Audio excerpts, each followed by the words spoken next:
এই হাদিসটির বর্ণনাকারী হচ্ছে আবু হুরায়রা রাদিয়াল্লাহু তাআলা আনহু। আবু হুরায়রা রাদিয়াল্লাহু তাআলা আনহুর নাম শুনেছেন আপনারা?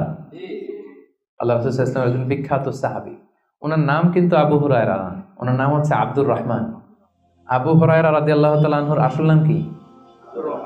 সবাই বলতে হবে, আব্দুর রহমান। তো উনি আবু হুরায়রা হলেন কি করে?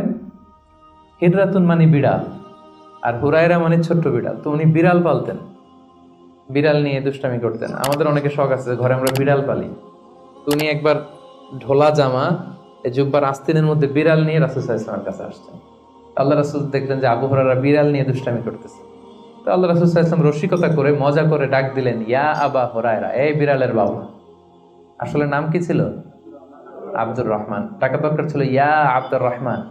এটা না ডেকে রাসূল সাল্লাল্লাহু আলাইহি ওয়াসাল্লাম মজা করে বললেন, ইয়া আবা হুরায়রা, হে বিড়ালের বাবা। তো রাসূল সাল্লাল্লাহু আলাইহি ওয়াসাল্লাম কিন্তু এরকম মজা প্রায় করতেন, প্রায় সাহাবাদের মধ্যে তিনি মজা করতেন, রসিকতা করতেন। তবে এটা হালাল রসিকতা ছিল, হালাল এন্টারটেইনমেন্ট। রাসূল সাল্লাল্লাহু আলাইহি ওয়াসাল্লাম একটু রসিকতা করে বললেন, ইয়া আবা হুরায়রা, হে বিড়ালের বাবা। তখন থেকে আবু হুরায়রা রাদিয়াল্লাহু তাআলা আনহুকে সবাই আব্দুর রহমান না বলে বিড়ালের বাবা বলে ডাকতে শুরু করলো। সুবহানাল্লাহ।